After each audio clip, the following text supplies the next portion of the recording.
Kenya is an East African country with one of the fastest growing economy in Africa until 2020 when the pandemic hit. But guess what? Every other African country was hit, and with an annual average growth of about 5.9% just between 2010 and 2018 and a GDP of $107 billion.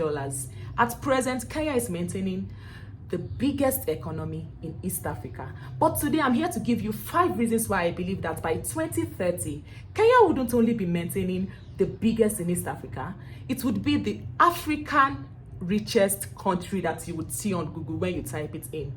Sit back and relax, and let's just jump into it. So, because traveling is what makes the world go round for me, I'll be starting with tourism.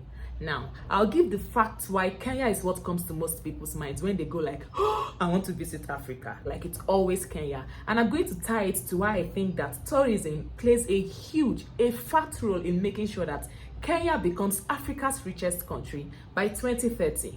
You see, I'll need you to stick to the end because the last point I'll mention is the main driver of the first 4 points I'll be mentioning. That without the last one, the first 4 won't even matter at all. They won't come to play. So stick around and let's continue. Kenya is considered the cradle of mankind. It has the largest number of human fossil remains that is known to mankind, over 1,000 individuals. Kenya has the oldest human remains and they date back to 7 million years.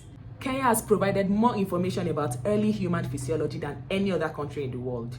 Now let's talk about the most fascinating thing about Kenya, and that's the wildlife. It's home to the big 5, the lion, leopard, elephant, rhino, and which one am I not mentioning? This brings foreigners from all parts of the world to come see these animals. It makes Kenya that place that they think about when they think about exploring Africa, when they think about Africa in relation to animals, in relation to the diversity of wildlife. It's Kenya that comes to people's minds. And that's why Kenya generates so much money from tourism. Let's talk about the well-known Rift Valley. The Rift Valley is, they are geographical trenches that I think they are approximately about 7,000 kilometers long and they run through 7 countries. Guess what? Kenya is one of them. And as a matter of fact, astronauts say, when they observed Earth from space, that the Rift Valley is the most visible geographical fault on planet Earth. Like when they are looking at it from space, that's like the Rift Valley is what is the most visible to them. There is no way I won't mention one of the most fascinating wonders of the world, and that's the migration of wilder beasts from Serengeti in Tanzania to Masai Mara in Kenya. And this happens every year. You see, at the height of it, there are over 1 million wildebeests migrating. This brings tens and hundreds of thousands of foreigners to Kenya just for tourism, just to see this wonder happening. Let's blow our minds some. You see, just from last year, Kenya earned over 1.3 billion US dollars just from tourism. Now, wait, I've not gotten to the juicy part. Now, over the last 10 previous years, there is a 65% increase in earning for Kenya just from tourism, and it has been projected that by 2022, which is this year, it's going to climb to 1.5 billion US dollars just from tourism, and if Kenya is considered one of the top African countries, one of the top 3 African countries, when you think about, hey, I want to go to Africa, even Africans want to go to Kenya. Africans want to go to Africa and they think of Kenya. If it is one of the top 3, and it is earning that just from tourism, we have 8 years to climb before it's 2030. If you haven't subscribed yet, you should do that right now. Why? Because you should be one of the people who would come back to this video by 2030 and say, yes, I watched when she said this. I was one of her subscribers. By then, I'll have millions if I'm still doing YouTube. Subscribe. Let's go back to it.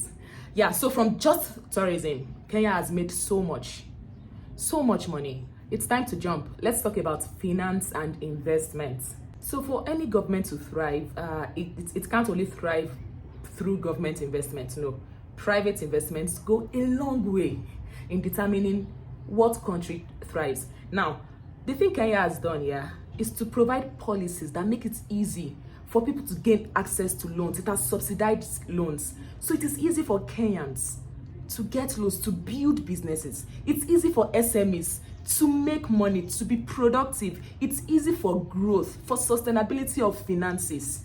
And that goes a long way in determining how financially stable and sustainable a country is going to be. In Nairobi, I live in Mirema, I think it's a developing place because there are so many buildings being built. In fact, this house I'm staying, it hadn't been completely built when I moved in.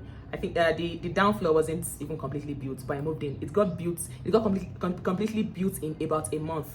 There is a house beside me. Yeah, it was on ground floor when I moved in here, and I've been here for like about 3 months, going to 4 months now. I kid you not, that house is complete. And how many floors? About 8 floors in 3-4 months. That is mind-blowing. Maybe it is not mind-blowing, but from what I know, from where I'm from, it is mind-blowing. And why is that possible? Why are houses being built in such short time? It's not because individuals have money embezzled somewhere and then they are taking their millions from somewhere. No, well, I don't know. But it is also because these things are subsidized. These things are, as in, these loans are subsidized. You can build something. You can have a life where you invest over and over again, where you make something, where you create employment, because the government is thriving. The government is helping you out. It's intentionally helping you out. Like, it's a mission to help you out, to be able to thrive, to be able to produce, to be able to have financial security. And that's what Kenya has done so far. And from studies, it has shown that there are so many Kenyans in the diaspora who invest in their country. Like, they live outside the country, work and earn a lot of money, then they bring everything back into Kenya to invest. So apart from tourism, yeah, these Kenyans in foreign countries, they help with foreign inflow of cash. Tell me how that's not going to make the finances much better. Do you agree with the things I'm saying so far? Do you believe as a Kenyan or a non-Kenyan that Kenya is actually capable of being Africa's richest country by 2030? Let me know in the comment section.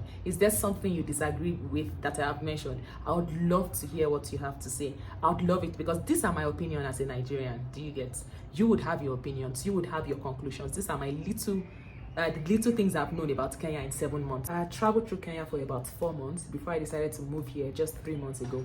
So I'd say I have like 7 months under my belt to talk about Kenya. I have stayed here for about 7 months. So of course I don't have all the information. I'm not a master. I just think, in my opinion, from the things I've seen, that Kenya could be this. If you think differently, I would love to know in the comment section.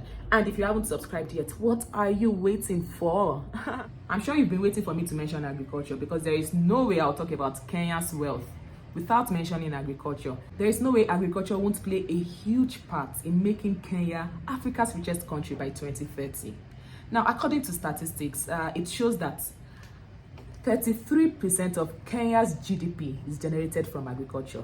And not only that, 40% of the entire Kenyan population get their income, their whole income, from agriculture. From that 40%, 70% of these people are from the rural part of Kenya. And about 65% of the whole earnings made from exportation is from agriculture alone. Agriculture in Kenya provides enough food security for Kenyans without needing to import a lot of agricultural things. I know a lot of African countries need importation. I've been to 9 African countries, and I chose Kenya for a reason. I knew I'd settle in Kenya for a reason. When I got here, 1 month later I got here, I knew I wanted to be in Kenya. And there was a reason why. Kenyans don't rely on importation of agricultural goods. It produces its own goods. So many Kenyans are into agriculture. Like, food is the basic thing in life, for God's sake. So it makes a lot of sense. It helps the country a huge deal that most of its agriculture comes from the country. Most of the products, most of what Kenyans eat are things they manufacture. That is a huge thing, especially if you look into lots of other African countries. Then you'd see what I am saying. It would be easy for a country that manufactures its own agriculture, that doesn't rely on the most basic thing in life, by importing them. It would be easy for that kind of country to keep growing and to be Africa's richest country by 2030. Let's talk about manufacturing. You see, manufacturing in Kenya is one of the main sectors that drives exportation, the country's output. It has gone a long way in steering industrial growth, because the basic things to accelerate efficiency are readily provided. There are so many niche products being manufactured in Kenya. Some of them are agro-processing, the manufacture of paper, plastics, chemicals, pharmaceuticals, automotive components, to mention just a few. So many African countries are not using manufacturing as the main driver of finances. But Kenya is, and it's not only doing it, it's doing it well. There is a wide range of private and joint investments, and this has made it so easy for the manufacturing industry. Manufacturing goes a long way in creating employment for so many Kenyans. The fifth point I'll be mentioning is the people. That's the people of Kenya. I know I've mentioned tourism, finances and investments, manufacturing, agriculture. But you see, none of these things would be possible without the people. The people are the main drivers. The people are the ones who are making Kenya thrive. Apart from all those touristic natural wonders of the world that make so many people come to Kenya to visit, yeah. If the people of Kenya are not managing Kenya and are not so accommodating, people won't be visiting. The people of Kenya are the ones making Kenya thrive. The people are the ones that are going to be capable of making Kenya Africa's richest country by 2030. Yeah. You'll see lots of unions being formed. In every industry in Kenya, there are unions of people with like minds, of one voice. Kenyans have this togetherness. They are one. Yeah. They go around with this oneness spirit. They are the ones that are thriving. They are the unflinching people. They are the determined people that would make the economy continue thriving and will make everything so easy. So in my opinion, yeah, the people are the ones driving the first 4 points I mentioned. The people are the ones putting everything in place.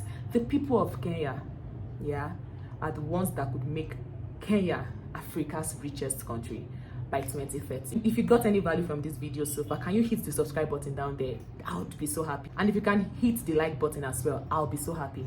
I guess I'll see you again next time. Bye.